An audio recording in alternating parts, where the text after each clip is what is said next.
everybody, today we are debating whether or not giants of the Old Testament existed, and we're starting right now.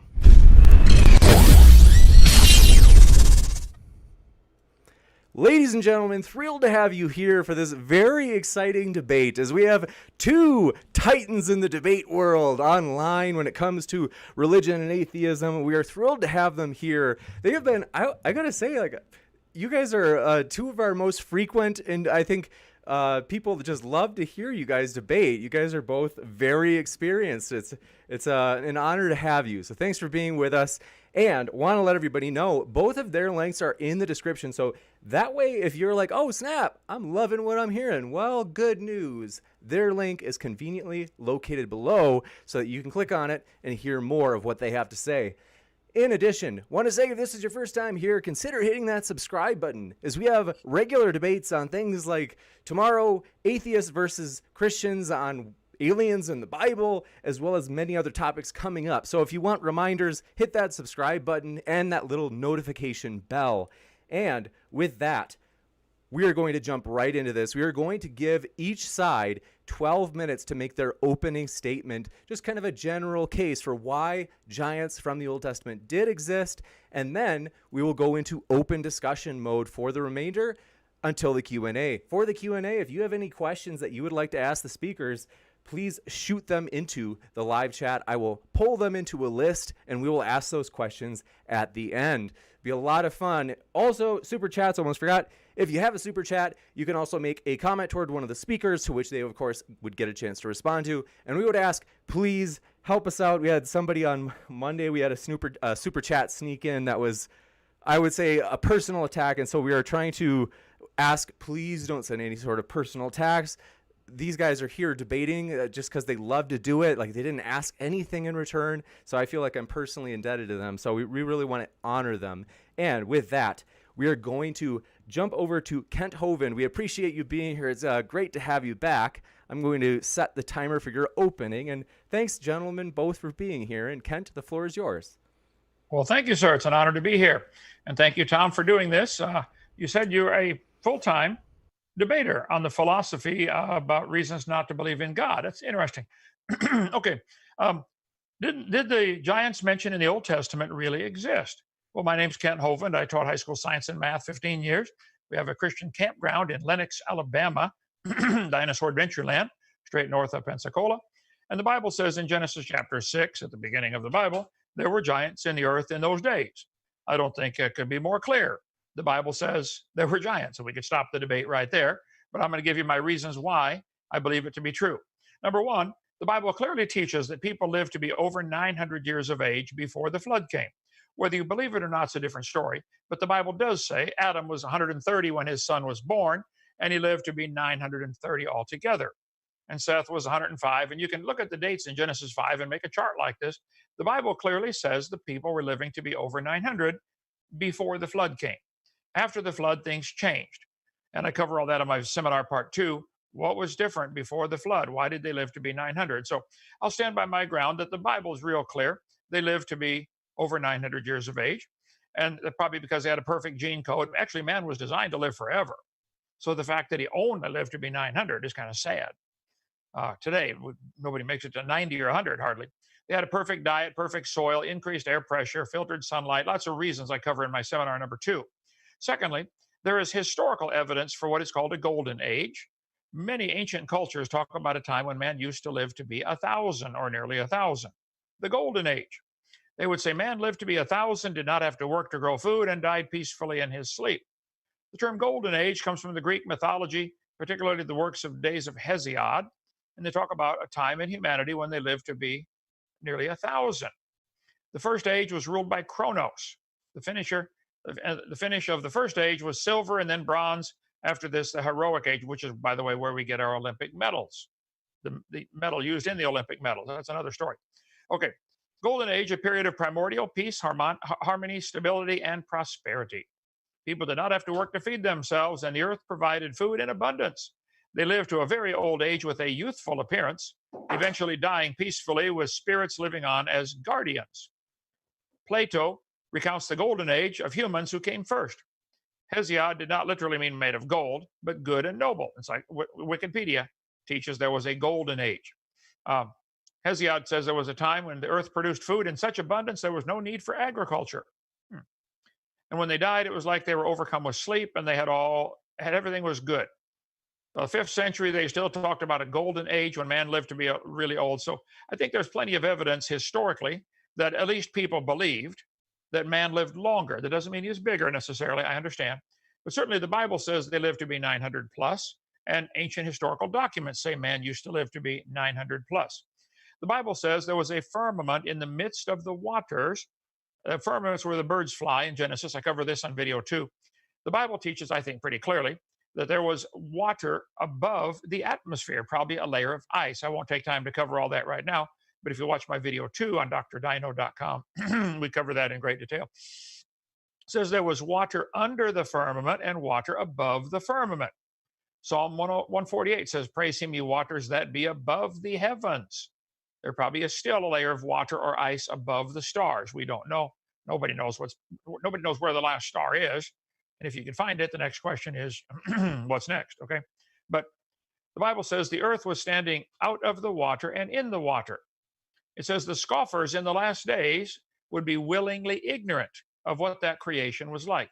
I take the position that the earth was protected by a crystalline canopy, probably a couple inches of ice, maybe 10 miles up, that increased the air pressure, that filtered out the sunlight, stopped most of the UV light, and allowed the people to live to be 900 or more. Number 3, animals living during this time would also live longer and grow much bigger. Some animals are what we call indeterminate growers. They never stop growing. People stop growing at 16 or 18 today. Probably be different before the flood because they didn't get married and have kids till they're 100. So I think there was a crystalline canopy above that made them live longer. The Bible says, the book of Josephus, written about the time of Christ, also says he set the heaven above the universe, surrounding it with ice. They believe there used to be a crystalline canopy above the atmosphere. I agree. That's what was taught 2,000 years ago. I think that's what the Bible teaches. The Jews have always taught this crystalline canopy was 3 fingers thick, or some said 2 fingers thick. I'm sure they argued about that. But anyway, a couple inch thick layer of ice above the atmosphere, which was a flattened solid surface of ice, increasing air pressure. And you can watch my video too for what the Jews have always taught about that topic. I want to get to one other thing here. Number 5, the Earth's atmosphere had even greater oxygen concentration in the past than it does today.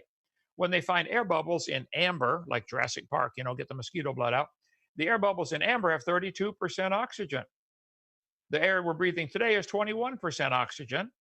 Evidence shows they used to have greater oxygen concentration, which would be one factor in making them live longer, and I think getting them to grow much bigger. The only trend in recent literature is suggestion of far more oxygen in the early atmosphere. Now, the evolutionists teach it was a reducing atmosphere with no oxygen because they know the problem oxygen causes for trying to get life to evolve from nothing. What a dumb theory that is. Anyway, under hyperbaric pressure, high pressure, and increased oxygen, your plasma would be oxygen saturated in addition to the hemoglobin, and you'd be able to run for hundreds of miles and live much longer. Very different world back then. Number 6, some animals never stop growing, like reptiles never stop. I think there's obvious evidence in the fossils of giant reptiles. We call them dinosaurs. I don't know if anybody argues about that. They did live, and they were huge. So if the reptiles are living long enough to grow to be 60 feet long, I think the assumption would be something was different about the whole world. And probably people also were living to be much older and growing much bigger. There's clear evidence of giants living in the recorded history today. Robert Wadlow was almost 9 feet tall from Alton, Illinois. There's Robert with a size 37 shoe standing between his brother and his father. So certainly some giant people have been around. Goliath was 6 cubits in a span, according to the Bible. That would be about 9 feet tall, maybe 10 feet tall. Here's me by a statue of Robert Wadlow in St. Louis, Illinois, in Alton, Illinois. Almost 9 feet tall. Number 8, there are scores of legends about giants in the past. In an Italian coal mine, they said they discovered a giant skeleton of a man 11 feet 6 inches tall from the coal mine. Put him on your basketball team. Let's see. Here's a guy in Russia who died here last year. He was 8'4" and still growing. Leonid Stadnik, a friend of mine, went over to see him.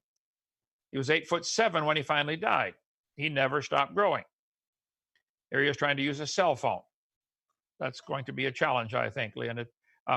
Roman Emperor Maximus, according to the legends, was 8 feet 6 inches tall. I think anybody would consider that a giant. That was during historic times, during the Roman Empire. A skeleton 9 feet 8 inches tall was found in Indiana in 1879. At least it was reported. Now, what happened to it? Where is it? Can't prove it. I'm just putting out the fact that there is historical evidence, anecdotal evidence of giants living on the earth. In Virginia City, Nevada, there was a small private museum where he saw 2 skeletons about 9 feet tall. I interviewed Charles Hankley about this. The owner had found them in a cave. About 10 years later, he stopped to see the skeletons, but the owner told him someone from the government had taken them and would not return them. I think I know why. See, some people want you to believe that we started off small like a chimpanzee and man's getting bigger, better, stronger, smarter.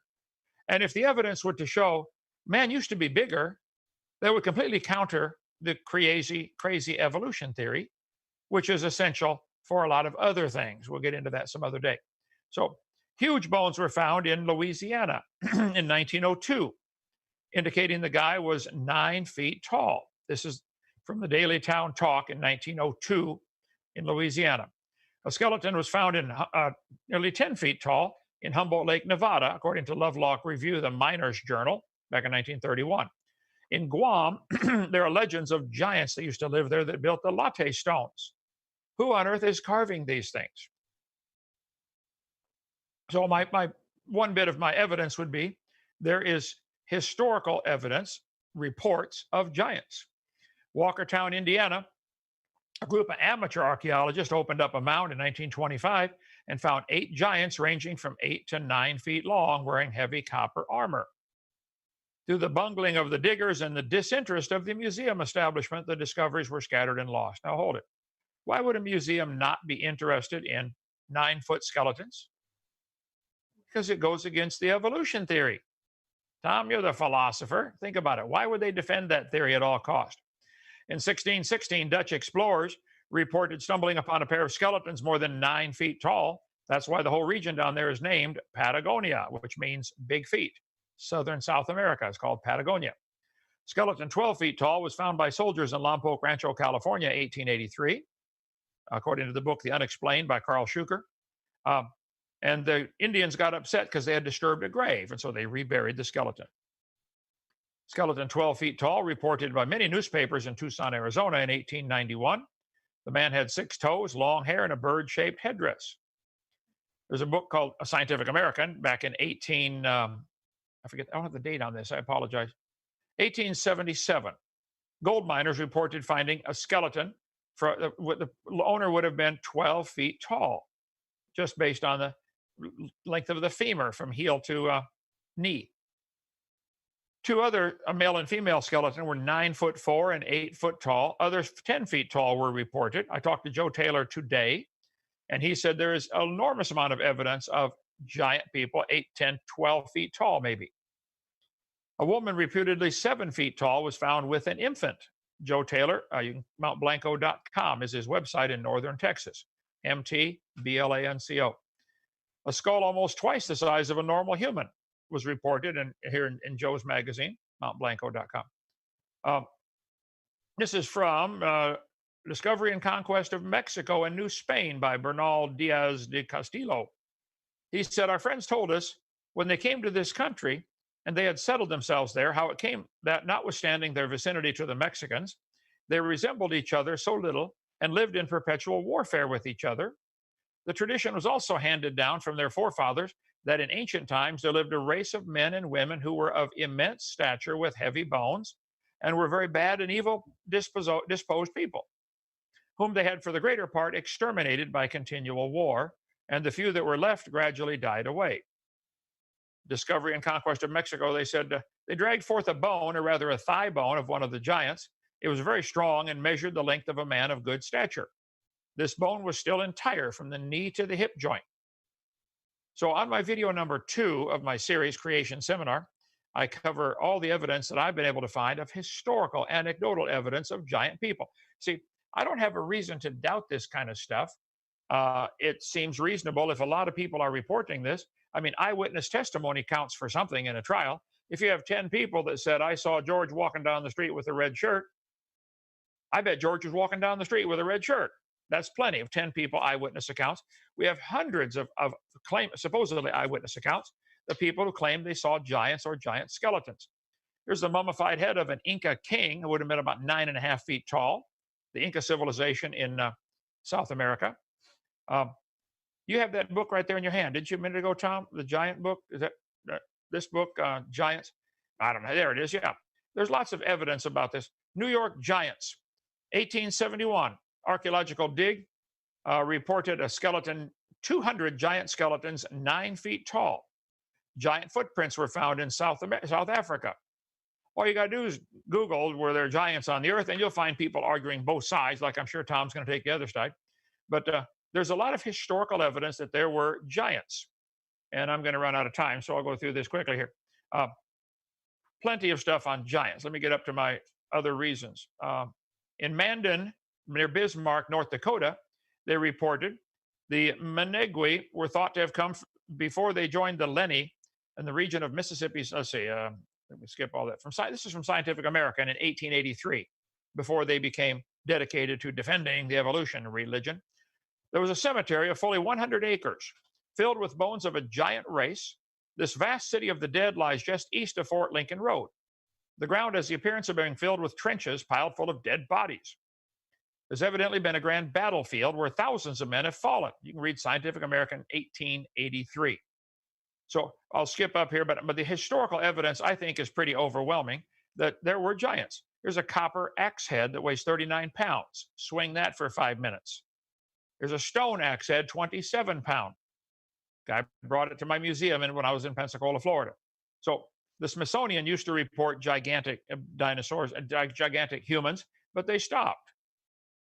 They're now dedicated to defending the evolution religion. Lovelock Cave, Nevada was the story of a giant skull found. There's a normal human thumb bone next to a regular giant human thumb bone. Let's see, there's a replica we have in our museum, reportedly 47 inches long, of a femur thigh bone. The guy would have been about 13 feet tall minimum. Again, all I have is a replica of the bone. So these are giant jaw bones in Turkey, eastern Turkey. Average human today could put their head inside and rattle it back and forth inside that jawbone. There were giants in the earth, according to the mound in northeast Wisconsin. I went up there to talk to the people that had the property. They had built a dam and made a lake and flooded it. You could barely see the top. There's a little island in the middle of a lake. They said that's where it was found, right out there, the giant bones. Okay, so the Bible says there were giants in the earth in those days. Genesis clearly says there were giants. Tom, if you want to call the Bible a lie, you're welcome to do that, but I want you to be clear. You are saying God is lying, or at least Genesis is lying. Jesus quoted Genesis 25 times. He believed in Genesis. I'll stick with Genesis. I'll stick with the Bible. And I think neither Genesis nor Jesus have ever been proven wrong. You're asserting the Bible is wrong. I think the burden of proof is on you. Evolution theory says man used to be smaller, he's getting bigger. This is absolute baloney. But if you need to protect this for some other reason, like that's maybe your paycheck, you go ahead. But I think that theory is devoid of any scientific explanation or evidence. Thank you. All right. Thank you very much from Kent Hovind. And we will now switch it over to TJump. So it's actually, I lost track of the time. So I wanted just to be safe to make sure that I didn't cut either side short. Well, instead of giving you 12, we'll give you 13 minutes. So to match that from the first one, Tom, you have 13 minutes and the floor is all yours. Thanks for being here. All right. Thanks for having me. I always appreciate it. Thanks for Kent for coming on. I really appreciate him taking the time to have a third debate. Check out our other debates, by the way. They're good debates. We had a pleasant conversation both times. So the debate tonight is about, did giants of the Old Testament exist? And the way we assess this claim is the same way we assess any other claims. Like, did unicorns exist? Did leprechauns exist? Did dinosaurs exist? Did the elves and dwarves in Lord of the Rings exist? If you claim something exists now or in the past, the first thing you need to do is to show the thing that you've asserted to exist is more than just something in your imagination. You have to show it exists and isn't imaginary. We humans have a tendency to make up lots of things that are imaginary, non-existing things. So anything that is asserted to exist is imaginary until demonstrated otherwise. You have to provide evidence that whatever you're asserting isn't an imaginary thing. So the first thing Kent needs to do is tell us what a giant is and how it differs from a tall human. The tallest human we have on record, as presented by Kent, was Robert Waldrow, or Waldlow, who's 8 feet 11 inches. Is he of this race of giants mentioned in the Bible? Is he a biblical giant, or is he just a tall human? What's the difference? If you don't have a way to tell the difference between a tall human and an actual giant from mentioned in the Bible, then there isn't really any evidence of giants, because the evidence of tall skeletons could just be tall humans in the past that aren't giants at all, not have nothing to do with the Bible. So is this tall skeleton a giant from the Bible, or is it just a tall human? And if all it means to be a giant is that just it's a tall human and that's it, and that's just what qualifies to be a giant, then apparently Robert qualifies as being a biblical giant.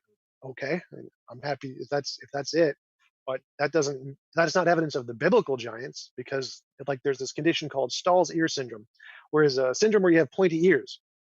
And the fact that there are lots of examples throughout history of people with pointy ears isn't evidence that there's a race of elves that was mentioned in the Lord of the Rings that actually existed.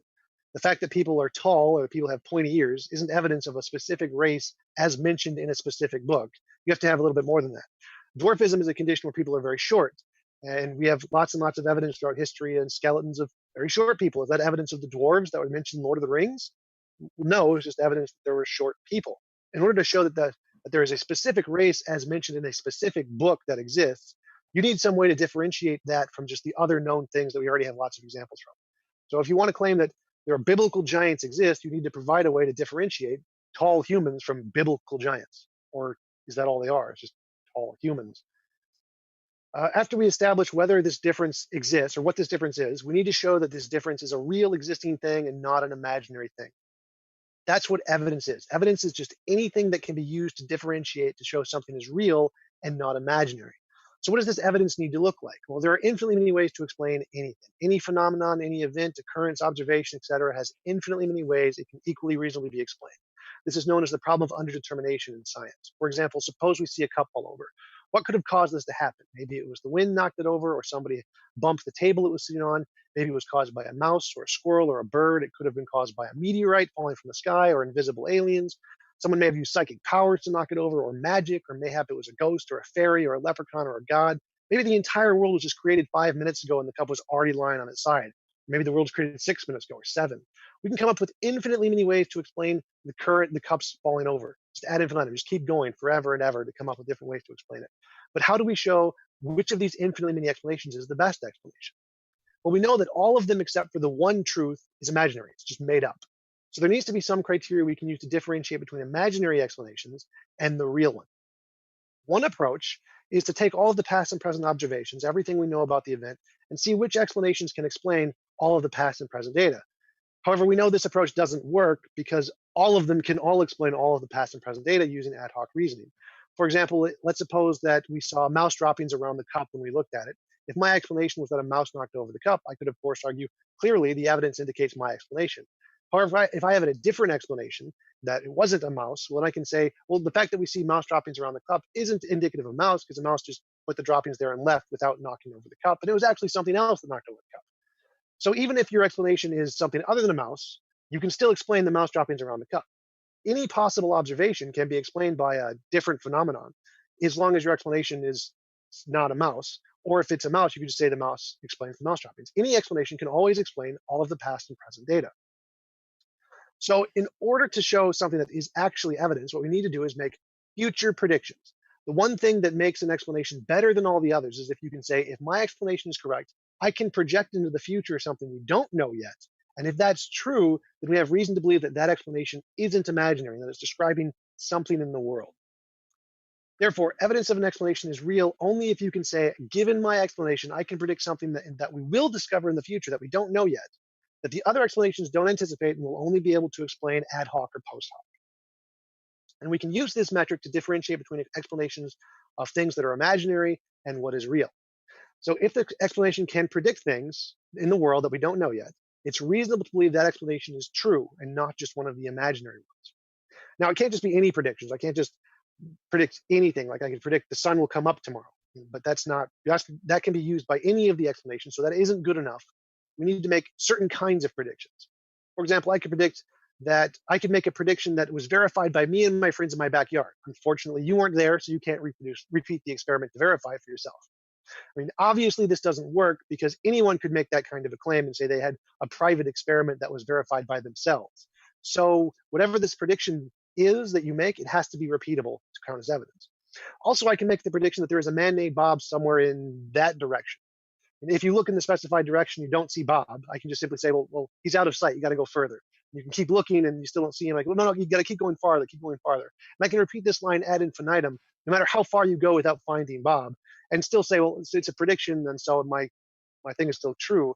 So that kind of prediction also doesn't work, which means the predictions need to be falsifiable. Also, I can make a prediction that if my explanation is correct, the sun will rise tomorrow. Again, this line of reasoning isn't very reasonable because anyone can predict it because it's something we already know. So in order for it to be a valid evidence, you have to predict something new, something we don't know yet, something novel. Also, I can make the prediction that exactly 1 billion light years from here is a teapot floating in space. Again, this is not a valid piece of evidence because anyone can make predictions that we can't verify. So your predictions have to be verifiable. We have to be able to show that they're actually right. Also, I can make numerous predictions at random. I can just predict the next lottery number will be blah, blah, blah, and just predict every single number. I mean, eventually I'm going to get the number right. That also isn't evidence because it has to be a specific. Anyone can just make a bunch of random guesses and eventually one will be right. So you have to be able to make precise predictions that are consistently correct, which is why prophecies and parables and narratives and symbolism are not evidence because they're just like making millions and millions of predictions because they can be interpreted in millions and millions of ways. So we need very precise predictions. And finally, even if I'm able to make precise predictions that are novel, testable, verifiable, falsifiable, I may be using an explanation different from the one I've accredited. Therefore, in order for it to be evidence, other people have to be able to use the same methodology I've described to be able to make other predictions. This is called being confirmed by peer review. Peer review doesn't simply mean it's confirming the same test by other people. It means other people can use the same methodology to make other predictions. So, in conclusion, the predictions an explanation must make in order for it to qualify as evidence is it has to be repeatable, falsifiable, novel, verifiable, precise predictions that are confirmed by peer review. And this does not just apply to fallen cups, but to anything and everything: the origin of the universe, the origin of life, the diversity of species, the apparent fine-tuning of the universe, any and all unexplained events, the giants in the past, everything have to be able to make novel, testable predictions before we can actually say there's any evidence that they are not imaginary things. So, what do we need in order to show giants in the Bible existed? One, we need a definition of a giant. Two, we need how the difference is between giants from the Bible and just tall humans. And three, we need predictions that this explanation can make that are repeatable, falsifiable, novel, verifiable, precise predictions that are confirmed by peer review. Do we have any of this? Did Kent present any of this? No. All he did was present a bunch of myths and stories and legends and a couple of bones. None of that's evidence that the giants from the Bible existed. It might be evidence that tall humans existed. I definitely grant that Robert, the 8-foot, 11-foot guy, existed. A lot of the examples he presented, I don't think are false or obviously false. And so it's true that all of the evidence presented by creationism is rejected by science and the Smithsonian and all accredited scientific institutions, but it's not because they're suppressing the creationist data or trying to hide it. It's because it just doesn't qualify as evidence. From the definition I gave above, the creationist explanations don't provide any way to differentiate themselves from just other imaginary things that we can make up. And so it's not that the science is suppressing creationism, it's just creationism just isn't as good as the other explanations we have. Science is a competition of ideas. Every scientist has their own ideas which they want to be right. So every scientist is trying to dismantle the ideas of every other scientist and anybody else who comes up with ideas to explain reality. And so it's not that creationism is like being rejected by science because scientists are biased against it. It's that creationism is just a bad explanation. It just doesn't work to explain the data as well as the other things that we have. Kent mentioned that apparently somehow evolution says man is getting bigger. Well, that's not the case. Evolution doesn't say that at all. Evolution, in many cases in evolution, things get smaller in order to get faster or more efficient. Like evolution has nothing to do with man not getting bigger. So if there were bigger humans in the past, there's no reason for evolutionists to hide that at all, because it's not in any way in contradictory with evolution. So I don't understand why he thinks that would in any way be contradictory to evolution, or that scientists would have any reason to hide big humans. I mean, we already know of big humans. I don't know why he thinks they would hide that. The axes he mentioned, he had these pictures of axes. Well, those weren't axes that you put on the end of a piece of wood and swing. Those are axes you pick up and drop. So yeah, they're going to be heavier, and that's not really a problem because you don't swing them, you drop them. So I don't understand why he thinks that that's evidence of giants at all. Um, he mentioned eyewitness accounts. Eyewitness accounts aren't evidence of anything that doesn't have an empirical basis. In a court of law, eyewitness accounts do not ever count as evidence of miracles or magic, or mythical creatures, the paranormal, supernatural, UFOs. Doesn't count as evidence. Like if you said someone that saw someone wave a magic wand and a green light came out and killed the other guy, and someone had an eyewitness testimony of this, and you went into a courtroom and said, I saw this guy kill this guy with magic, it would immediately be thrown out of court. Doesn't matter if you have an eyewitness testimony, because eyewitness testimonies don't count for things that don't have an empirical basis. So eyewitness testimonies do not count as evidence for things like mythical creatures like giants. I think that covers it. I think I'm good. Well, thank you very much, Tom. We will now go into the open discussion forum. So we are very excited for this. Gentlemen, I guess we'll let Kent get the ball rolling, and then, just kind of let it go from there. So thanks for being here again, guys. Yes, sir. Tom, you said several interesting things. I'm sorry, you read several interesting things. Let me get to some thoughts here. You said you have to claim it. If you claim it, then you have to prove it. I wish you'd keep that same standard when it comes to evolution. They claim that all the different animals came from a common ancestor of an amoeba. Do you hold them to that same standard? Yep, absolutely. Every single one of those predictions can be held up to these criteria that I presented in my introduction. Those are all verified can make novel, testable, verifiable, falsifiable, precise predictions that can be. These are all verified. Okay. Would you please tell me where anybody has found a 95% fish or a 98% fish or a 20% fish? All we find are fish produce fish. There are no examples, no examples of any animal ever producing anything other than its kind. This is not scientifically verifiable. Well, there's no examples in evolution where they ever say that it's not going to happen. So evolution would say, yeah, that's correct. You would never find a 20% fish. That's not a thing. This textbook shows mammals and lobsters and spiders and worms coming from a protozoa. Was the protozoa a worm or a spider or a human?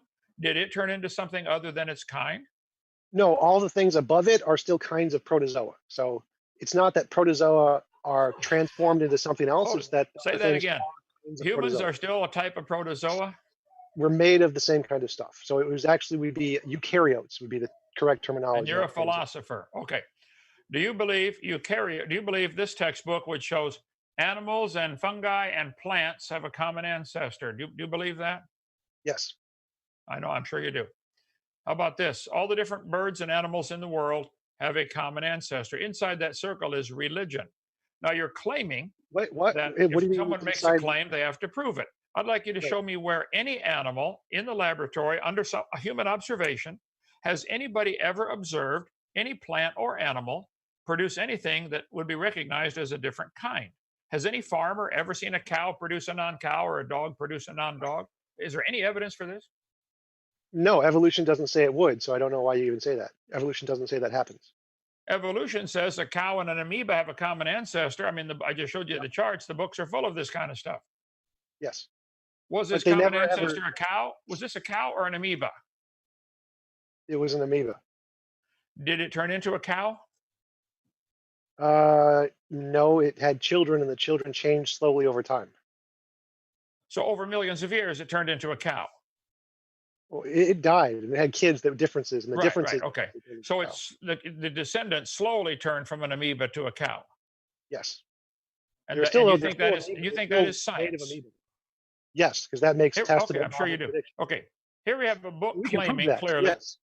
Remember in my introduction, I'm sorry to interrupt. So in my introduction, I said that in order to claim that one explanation is a good explanation, you have to use it to make novel, testable, verifiable predictions.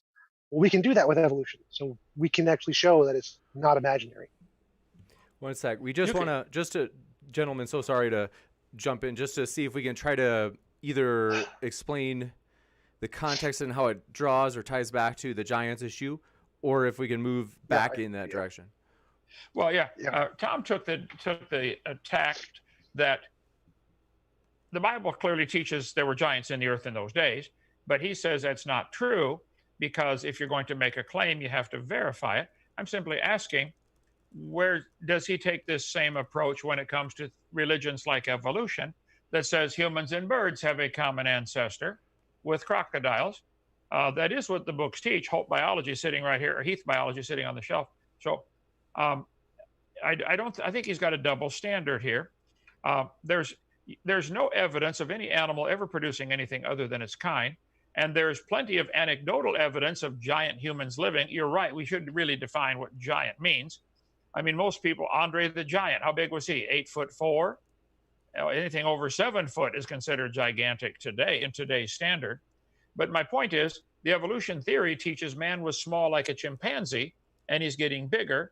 I think certainly the historical and anecdotal evidence is just exactly the opposite. We are a degenerate race. We live only 70, 80 years now, as opposed to 900. So I think things have gone backwards. But I'm just concerned that he's got a double standard. Are turtles and bobcats related?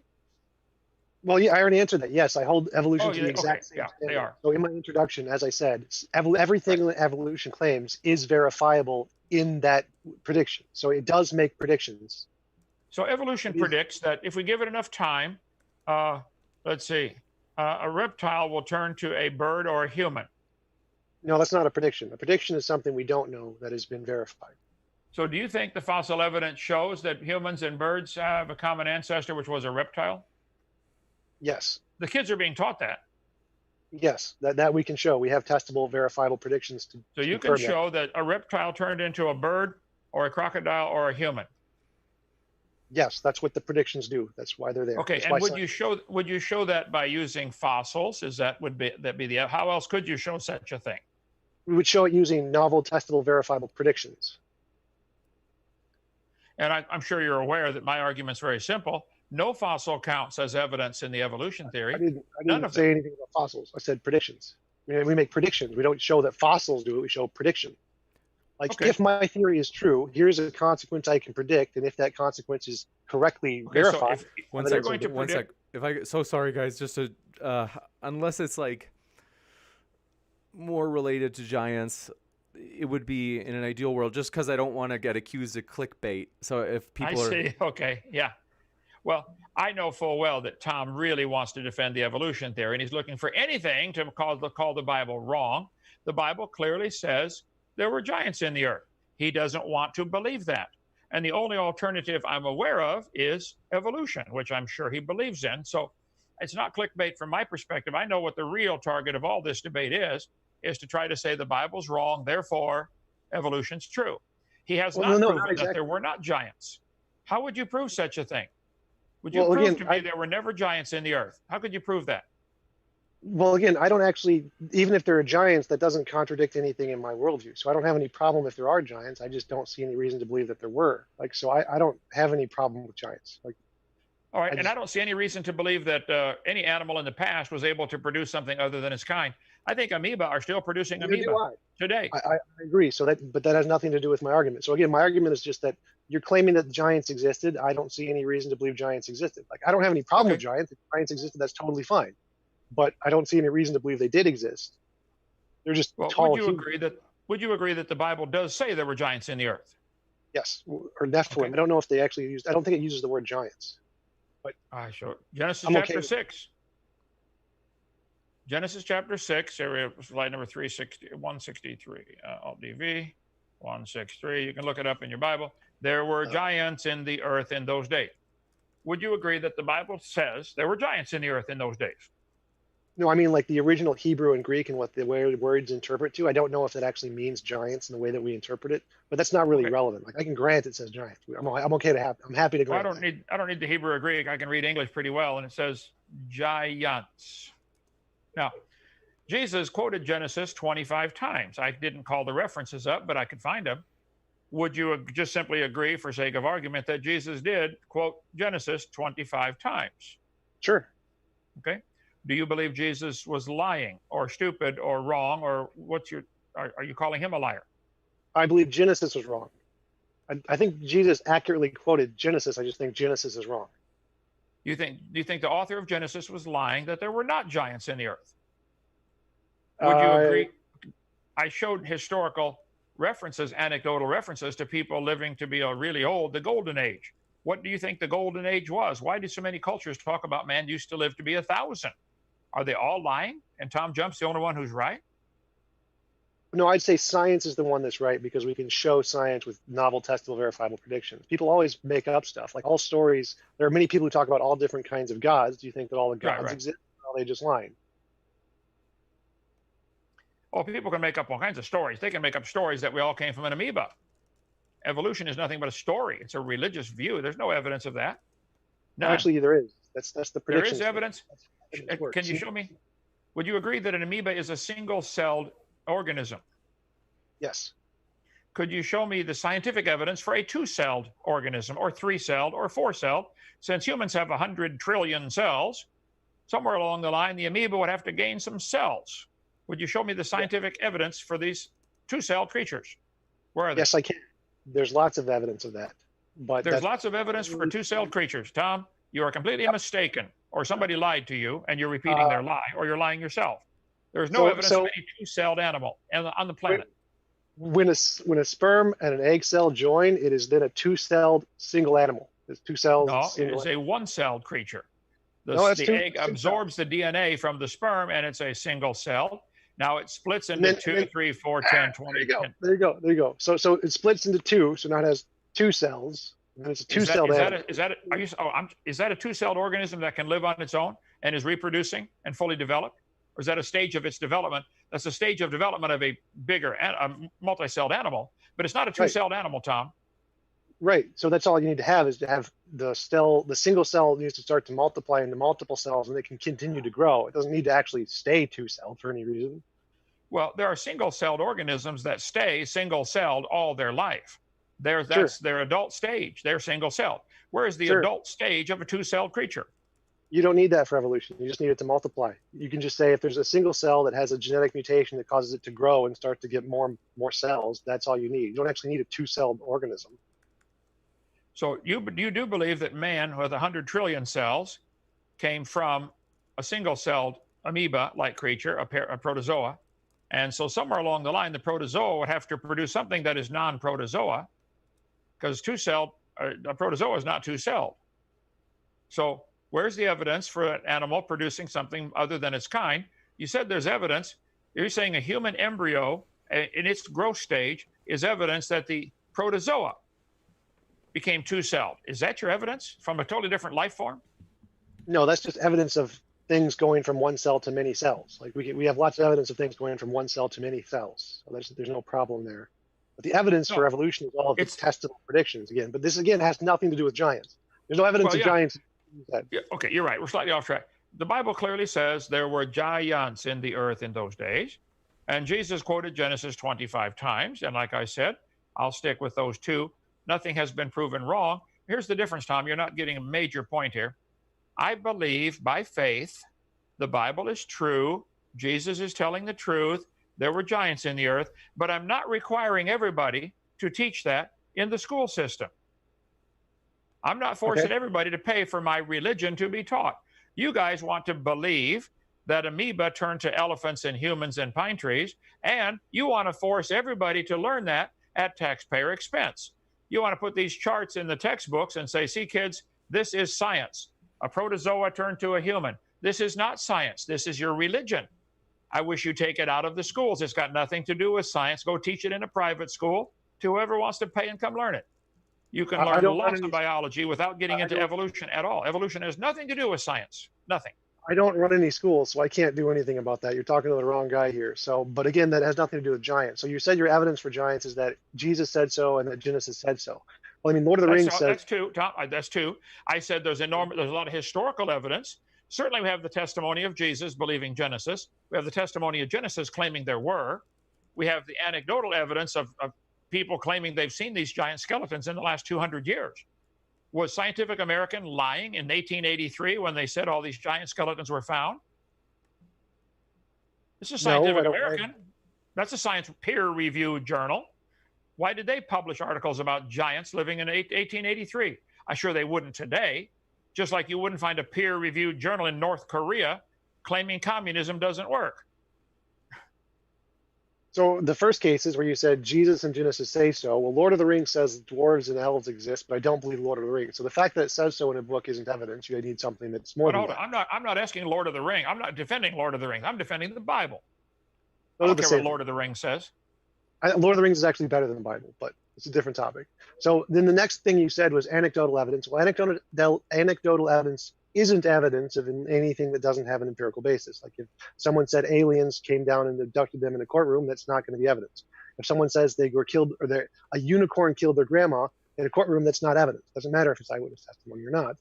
Eyewitness testimony isn't evidence unless it has an empirical basis. Unless you can scientifically verify it indirectly, eyewitness testimony doesn't count. And then you said that what was it? The historical examples of um, from the past. Like I don't know about the American example. The example you gave, what was it? Scientific America or American Institute or something. But as far as I know, there are. Yeah, I showed all those references on screen. But Tom, do you believe Abe Lincoln was president of the United States? Yes. Could you prove that without using some book? We have empirical evidence of people and presidents. No, there's nobody alive today who knew Abe Lincoln. There's no eyewitness testimony today. Nobody saw Abe Lincoln that's alive today that I'm aware of. You believe Abe Lincoln exists, and what's your evidence for Abe Lincoln? We have empirical evidence of people and presidents and countries. Like all of those things have an empirical basis. So we don't actually need eyewitness. All we have is written records and books, though. You don't want to count that. No. We have the written record and books, and we also have evidence today. Like we can verify people exist today. We have people that are existing. We have countries that exist. We have presidents that exist today. Like all of that is empirically verifiable. So we can say that there was all of the stuff that we know exists today in the past. So that's totally fine. But if you want to say there was a unicorn today that exists in the past and we can't verify any unicorns today, well, then that's not reasonable. So it's you're going off track. You're trying to divert to a new topic here. I'm asking you the question: how would you prove Abe Lincoln existed and was president of the United States without using a book or a written record? Right. We use the empirical evidence of people existing today and we infer that of the past and say people existed in the past. So it's the combination of the two. Okay. I have lots of reported eyewitness accounts written in books by people who claim they found giant skeletons 8 or 9 or 10 feet tall. I showed you all the references. Smithsonian used to report them. Miners Review. The miners have no reason to lie in a magazine. Let's see, like History Channel reported it. Let's see. I showed all the references on screen, or you can get all my slides from our ministry here. But if they have a lot of people like they're digging in mines and they claim they found 10 or 12 feet skeletons, and they write this report in a book, you want to reject that. But you would believe that somebody wrote a report that Abe Lincoln was president because there are presidents of countries today. What kind of logic is that? For heaven's sake, Tom, you're a philosopher. Think about that for 5 minutes. Yeah, like if we had a bunch of 12 feet people today, if there was like just every other person was 12 feet tall and someone said they saw a 12-foot person in the past, I'd be like, yeah, that's perfectly reasonable to accept. The reason we don't accept that is because we have no bones, no skeletons today that we can see that are of anyone except for like Robert Wadlow, anyone being that height.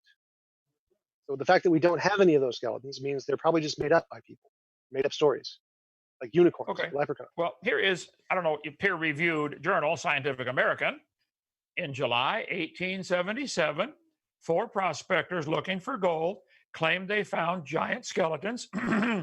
This is a photograph of the page from Scientific American, 1877. So but that's not evidence of giants. That's evidence that some coal miners claimed they found giants. That's not evidence of giants. Ah, okay. So where's the evidence of animals producing another kind of animal other than the same type of evidence here? Somebody claiming it happened. We can make Nobody's ever seen a dog produce a non-dog. We can make future testable predictions. We can say if evolution is true, then we can make predictions in the future that we don't know yet, and find out if those predictions are true. Right. And they are. I'll make a prediction for the future right now. I'll go on record today. Kent Hovind predicting: take 2 dogs, let them produce offspring. Do that for 50 generations. 50 generations. I predict there will still be dog.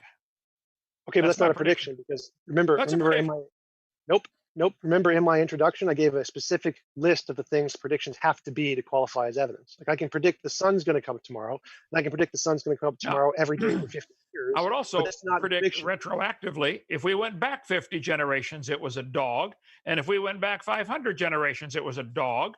Whether you want to go forward or back, it was dog. But you believe Again, an that's not a amoeba prediction. turned to a dog. Tom, Again, you that's need not to a get a new prediction. It's religion. like I can do the same thing with the sun. I can say we can retroactively go back 50 years and say every day the sun rose 50 years ago, therefore the spaghetti monster exists. That's not evidence of the spaghetti monster.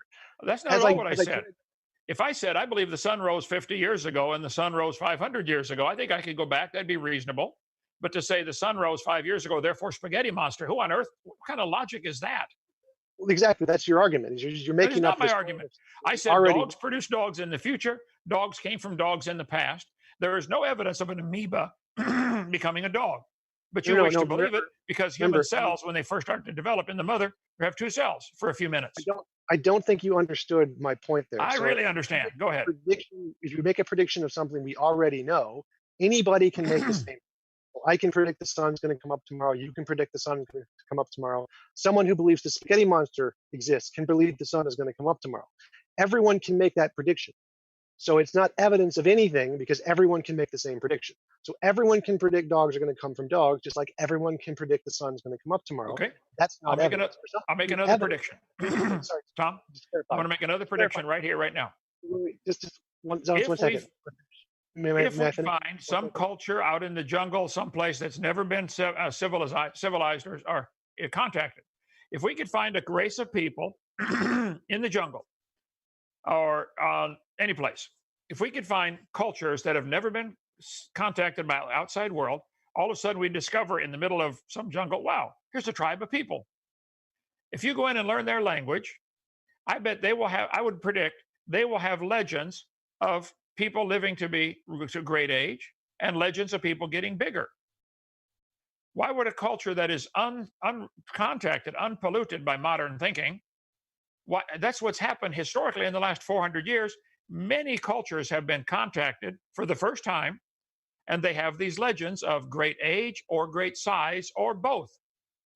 Why would they do that? Are they all lying?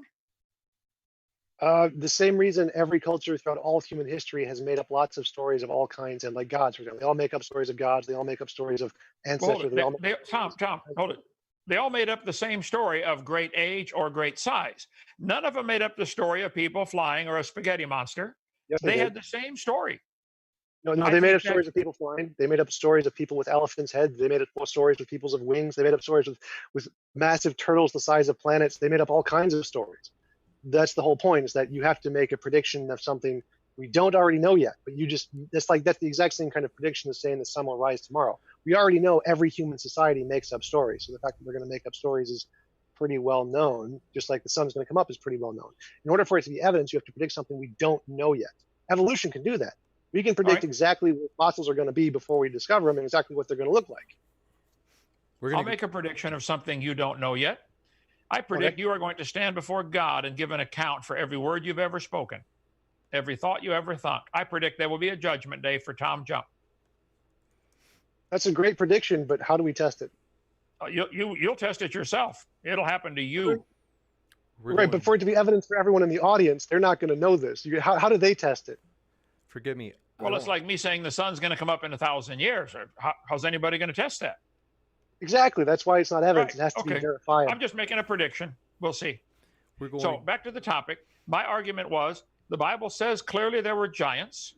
There's a lot of historical anecdotal evidence. I mean, lots of it. Not just one or two sources. Hundreds of sources claim there were giants. I mean, let's assume giant is anything 10 feet tall or more. There's a lot of historical people claiming they found them.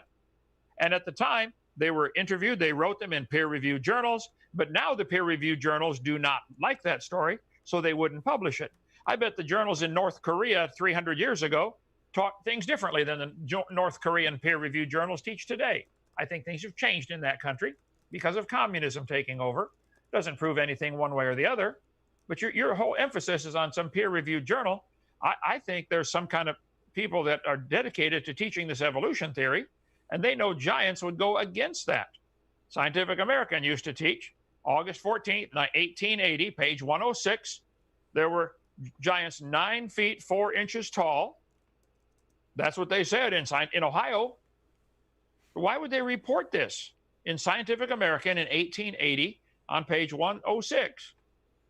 Do you believe, Tom? Do you believe there was a giant 9 feet 4 inches tall found in Ohio? Do you believe that story? So sorry, Tom, I'll give you a chance to respond, but I just want to mention to everybody that we'll go just in a few minutes to the Q&A. So we'll give Tom a chance to respond, but just want to make sure that everybody knows. Thank you. Tom, simple question. Do you believe they found a 9 foot 4 inch skeleton in Ohio back in 1880? No, they thought they did, but it was disproven. They thought they did, but it was misprinted. Is that what you said? Disproven. They made a mistake. Like Newton thought that F equals ma was an accurate description of reality, but then Einstein said, nope, that was actually wrong. So we've discovered new things that shows, nope, that wasn't the case. Science changed.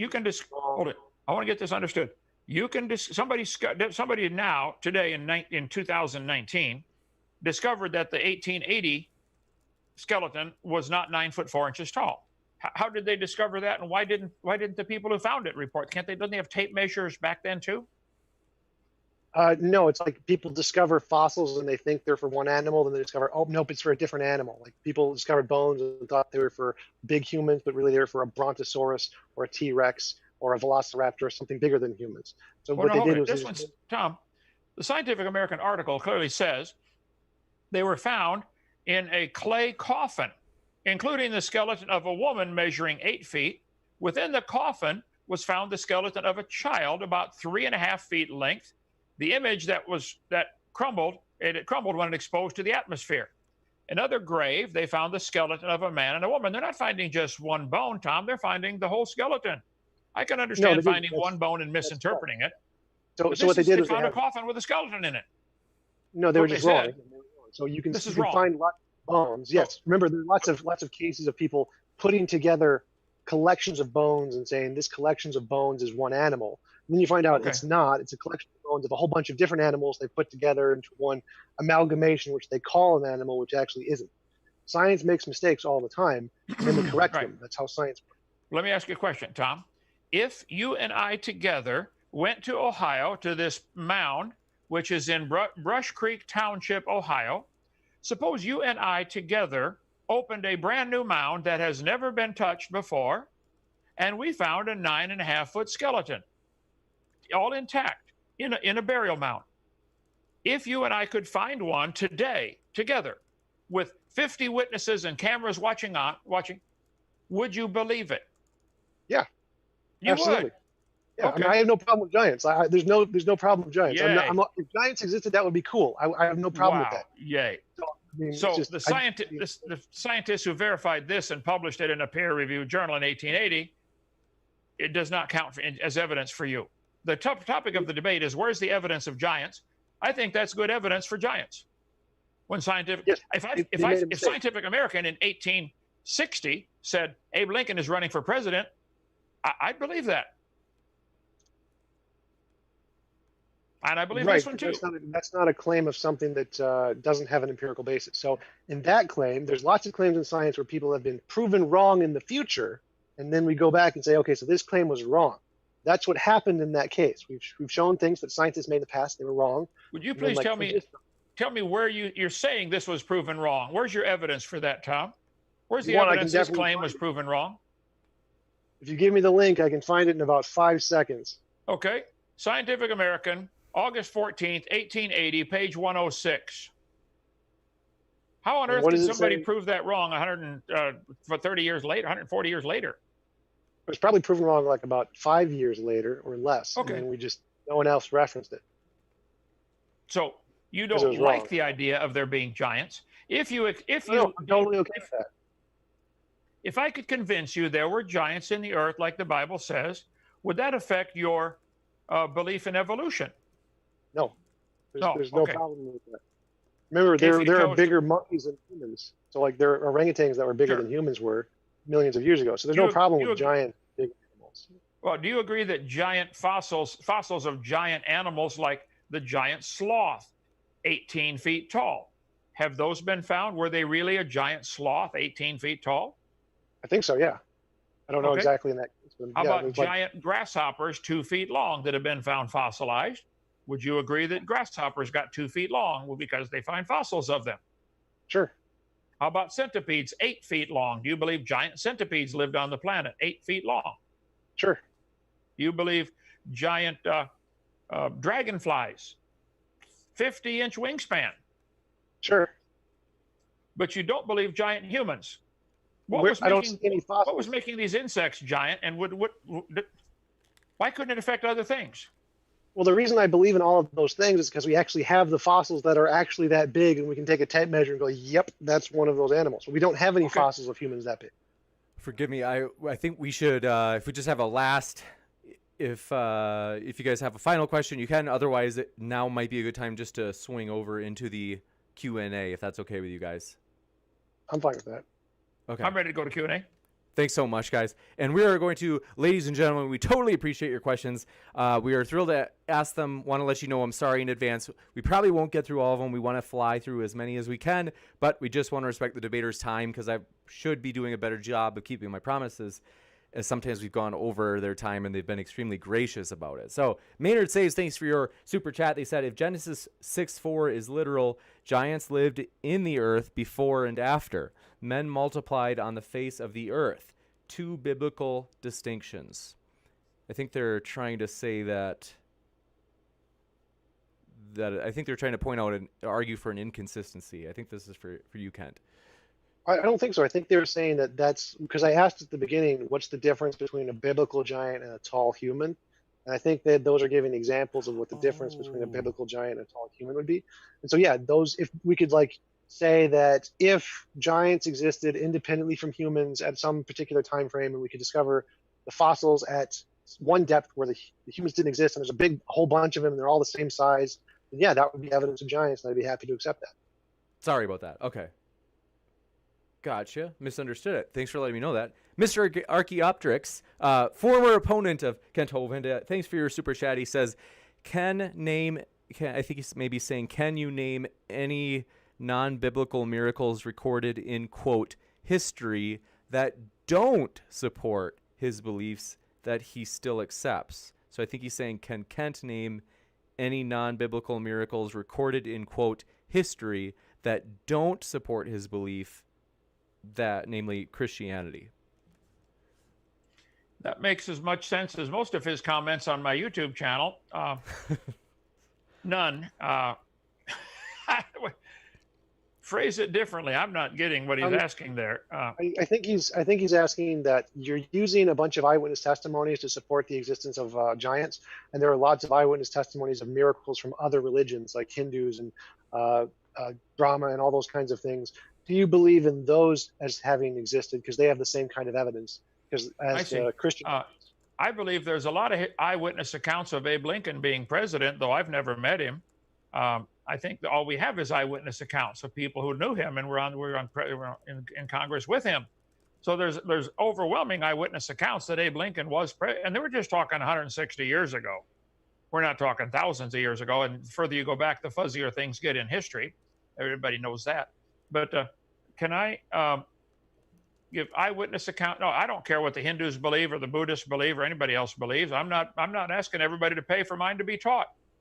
You guys want to believe a rock and a hamster and a mosquito and a whale are related. I resent paying for that to be taught. Next up.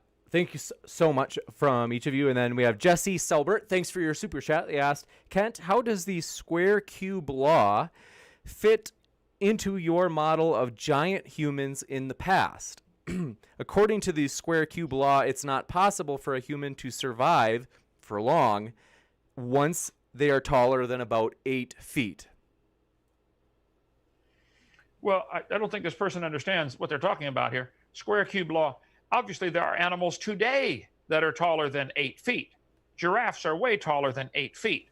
So how could a human survive at 8 feet? I think there would be a limit. There's certainly surface area to volume ratio. I taught math for years, and we could argue about that if you like. But as an animal grows, you do get more volume compared to the surface area. The surface area to volume ratio changes.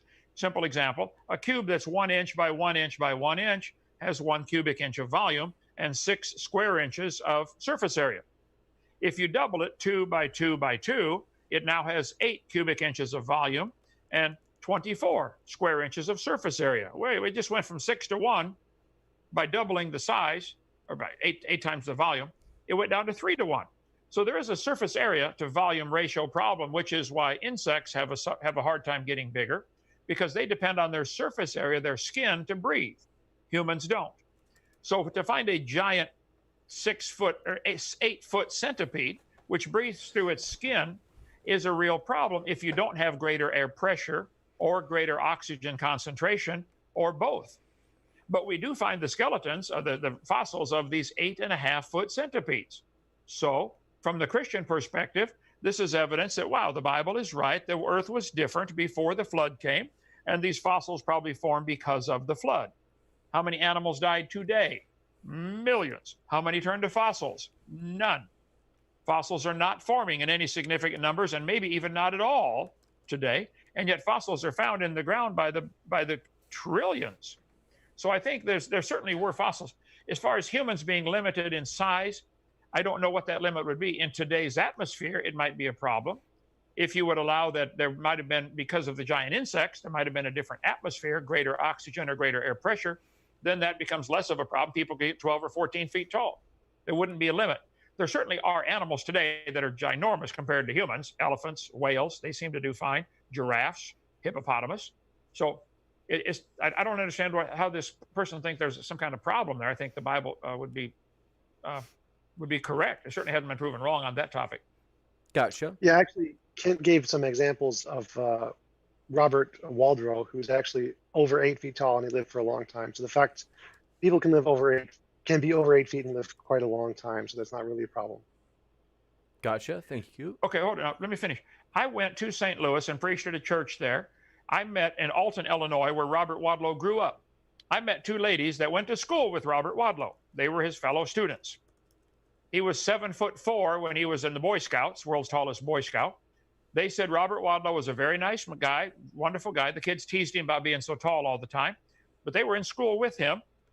Perfectly normal kid. This great size did not affect his intelligence or his IQ or his demeanor. He was a nice, polite guy. He was a Christian, claimed he knew the Lord and was saved. He got to 8'11.25", and his knees began to cause problems because of rapid growth. I guess the cartilage pads didn't catch up with him in time or something. People who grow extra fast, extra large, do have certain problems, joint problems, but he was fine. He finally died, I think, about age 22 at 8'11.25". But what are they claiming? What are you claiming, Tom, was Robert's problem? Could he have gotten to 12 or 13 feet tall? In today's atmosphere, maybe not. Maybe not. But in the pre-flood atmosphere, yeah. I was agreeing with you. There are people who can live for a long time over 8 feet tall. I was agreeing with you. I wasn't challenging you on that one. Gotcha.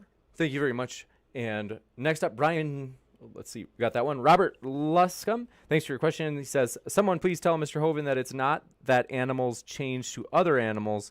What changes is the labels we give them once they've changed.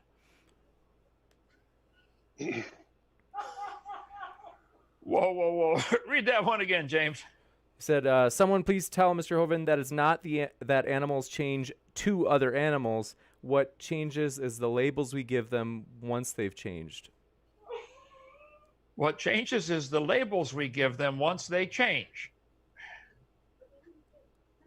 Send that person back to school, please, okay? Get the next question. Next up, Brian G.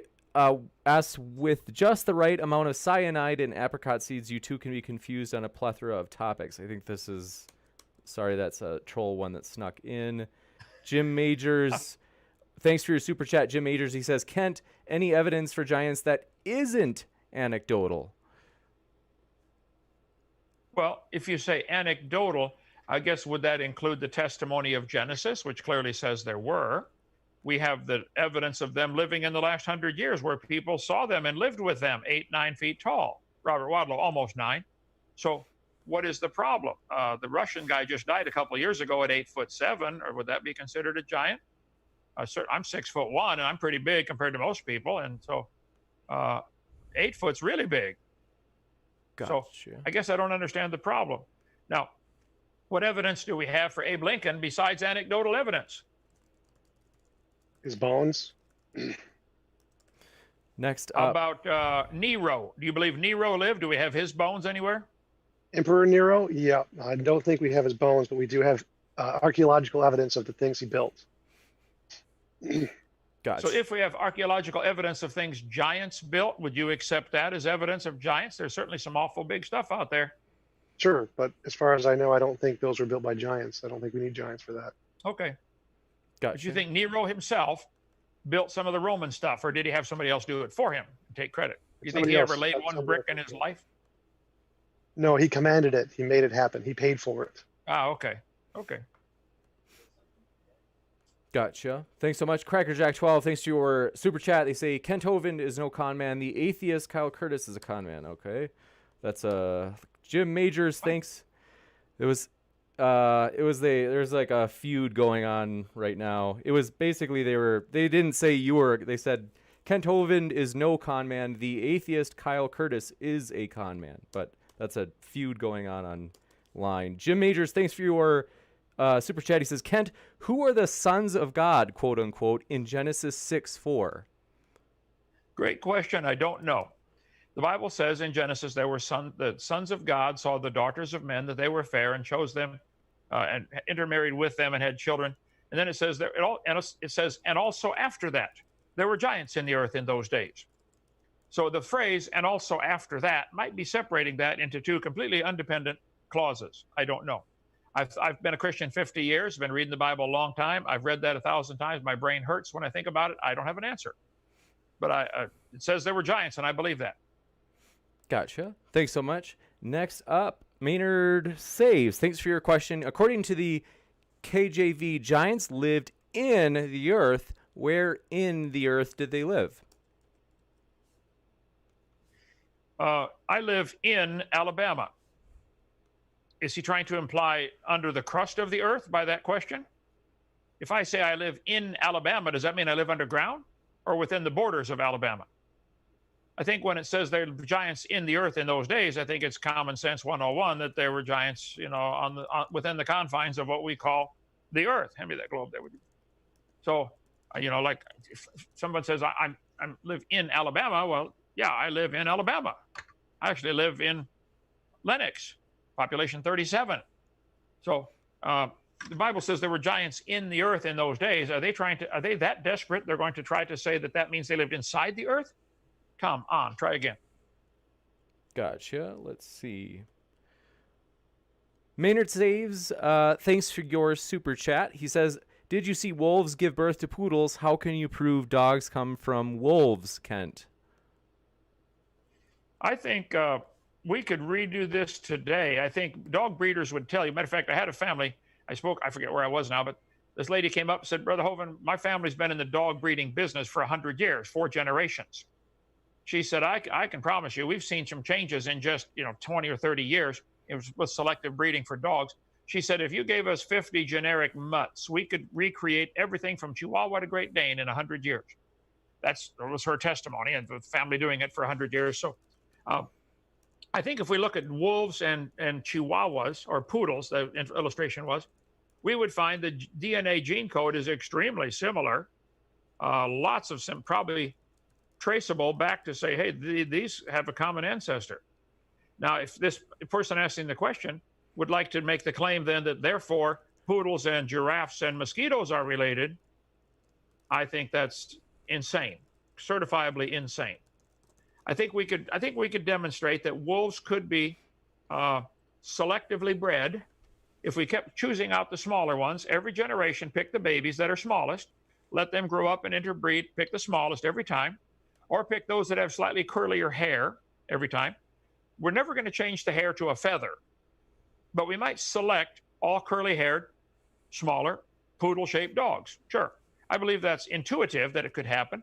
I think we could demonstrate it within one human lifespan, since dogs can grow up, mature, and reproduce in less than a year.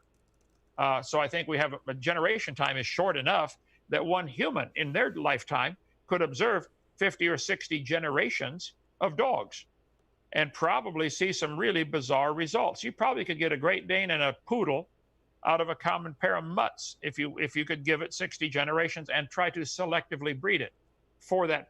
That's what the Russians have done. with their breeding of foxes for the last 75 years, I believe it is. They've been getting foxes, letting them interbreed, and selecting the tamest. They only selected for one feature, tameness. Is it tame as opposed to wild? They now have foxes over there that act like dogs. They jump up on your lap. They want you to pet them. Just Google the Russian experiment on foxes. They have selected for tameness only in 75 years, and it succeeded. I think you could select wolves, babies, offspring, cubs, and get poodles in 100 years. I would say that's a reasonable, I couldn't prove it. I'm sure not going to try it. I think poodles are completely useless, but I don't want a poodle around here. So I think, though, that I think any dog breeder would say, oh, yeah, that could be done. Gotcha. Thanks so much. This, I don't know if we should read that. This one's like it mentions Kent Hovind, but I'm not sure if it's actually about him. I think this is aiming at somebody else. Kent Hovind did his time. Atheists still call him a fraud. The atheist Kyle Curtis scams the atheist community, and the atheist community is silent. Wow. So, I don't know. It's kind of trollish towards someone else. So, well, let me respond, James, real stuff. quick. Let me respond and give Tom all the time he wants on this. It's obvious the atheists are getting very desperate when they start saying Kent Hovind went to prison and did time, which, of course, has nothing to do with the argument at all, okay? How many of the famous atheists and evolutionists over history did time in prison, okay? But I was completely unjustly arrested and sentenced and imprisoned. There's a website called KentHovindIsInnocent.com. I would challenge you, if you really want the truth, to go just at least watch DVD number 3 or video number 3. I did not commit any crime. I did not do anything wrong, and we're still going to get it overturned. I'm going to die trying. The government broke 100 laws to put me in prison. I didn't break a single law about taxes or anything else. Had I withheld taxes from people working in the ministry, I would have broken the law. I was not authorized to withhold taxes. So anyway, we can get off that if you'd like. And Tom, you're welcome to comment. But I'm not a convicted fraud. I'm not a fraud at all. I was convicted. I was sentenced. I spent time in prison. It's over. From the government side, they stole almost everything from me. But it's not over. Jesus didn't do anything wrong. They crucified him. Lots of people, the Jews did nothing wrong. Hitler killed 6 million of them. Going to prison or being executed doesn't prove you're wrong on anything. And it certainly has nothing to do with the evolution argument. But go ahead, Tom. Yeah, I agree. The fact that anyone was in jail or did crime is irrelevant. All I care about is your arguments and whether or not your arguments are evidence. Whether or not you did crime is irrelevant. Doesn't make a difference. Gotcha. Thanks for that. Even if I did a crime, even if I was criminal, it's irrelevant to the evolution argument. Right. Gotcha. And as a reminder, Kent Hovind has offered a debate on that topic. Nobody has taken him up. If somebody wants to, shoot us an email at moderndaydebate@gmail.com, and we are willing to host it as he's made the offer. So you'll be first in line. Brian G. Good evening, James. Let's see. Oh, that's got that one. Caustic Soda. I'm only going to read like a couple more super chats because I'm sorry if you gave a super chat and we don't read it. We've got a lot of them. I'm trying to read the ones that like $10, $20 ones just to let our debaters to try to respect their time. Caustic Soda, thanks for your super chat. They said if instructions are only, quote, observed to arise from intelligence, would it be right to infer the cause of DNA to be intelligence? If not, why, when common ancestry is inferred and without observation? What was the first part? They said if instructions are only observed, emphasizing it with all caps, to arise from intelligence, would it be... Constructions is the word he used? They said if instructions are only observed to arise from intelligence, would it be right to infer the cause of DNA to be intelligence? If not, why, when common ancestry is inferred and without observation? No, it's not instructions, it's information. Information is a property of matter. The description of information is given by Claude Shannon in Information Theory, published in the paper like 1958, I think. Claude Shannon was an atheist. Information has nothing to do with the mind. It's all based off the stochastic systems and whether or not the stochastic systems can produce a differentiable pattern. So it has nothing to do with the mind in any field, not in biology, not in physics, not in mathematics. Information and all those things is a property of matter, not a property of mind. Gotcha. Thanks so much. And next up, Mr. Archaeopteryx, thanks for your super chat. He said, I asked for extra biblical miracle that you accept, but you brought up Abe Lincoln. You admitted that you don't accept Hindu or Muslim miracles. Is this special pleading? Oh, let me answer that. I asked a Muslim who'd been studying Islam all of his life and was a very dedicated Muslim. I said, did Muhammad perform any miracles? Because Muhammad claimed to be a prophet. He said, yes. I said, what miracles did Muhammad perform? He said, he split the moon in half. The Muslims believe, at least this one who was pretty high up in the Muslim religion, one of Muhammad's miracles was he split the moon in half.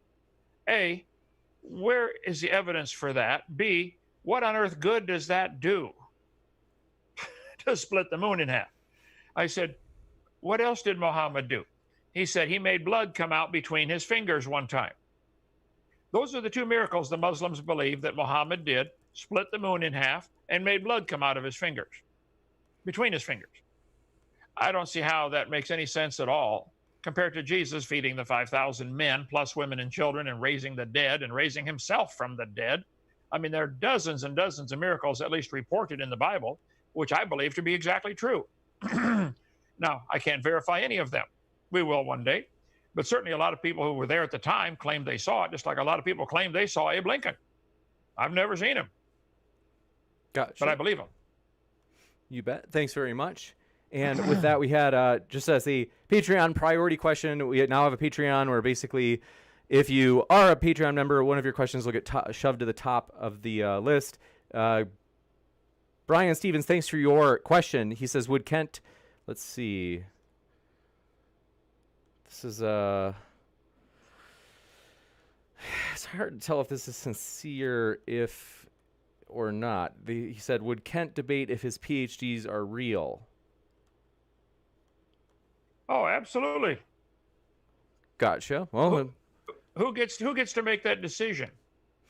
Do the people in Ireland decide whether they grant a degree from their university and call it a PhD, or do the people in America decide if the Irish have the right to do that? Gotcha. I think people in Ireland can make their own decision, can't they?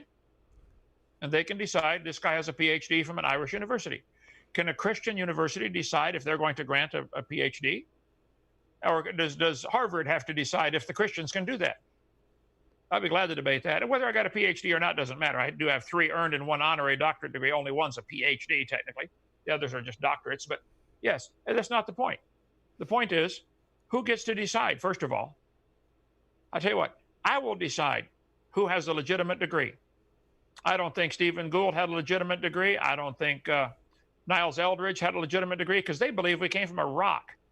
I don't think anybody who believes in evolution has a legitimate degree, because they believe something so we came from a rock, which came from nothing.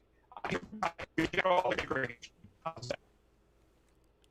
Oh, Jim Majors had a question.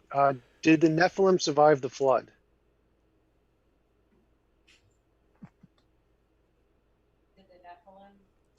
Oh, you're asking me? No, only Yeah. Noah's, everybody alive today came from Noah and his family. And according to the scriptures, whatever those giants were before the flood, Genesis 6:4, they all died in the flood. So there would be nothing. Now, if indeed the Nephilim were from fallen angels intermarrying the daughters of men, which is one common theory, which I don't know if it's true or not, then could they do it again after the flood? Probably. Maybe that's how we got Bill Clinton. Gotcha. Thank you very much. We appreciate both of our speakers. We were glad to have them here. It's been a true pleasure. And want to let you know, just as a quick reminder, they have their links in the description. So if you enjoyed what you heard, feel free, just go down to that little description box below and you can click on their link and access their website or YouTube channel. And then last, we had a friendly trolling super chat toward Tom that Steven Steen was just dying for me to read. So we appreciate that, Steen. And he said, Tom called me dumb. So, oh, sorry, Steven. So there's your buddy. I responded to that. Like two messages later, I wrote, "You're dumb." So, Steven Steen, you're dumb. well, we appreciate that. Thanks for being here, everybody. Want to encourage you to keep sifting out the reasonable from the unreasonable.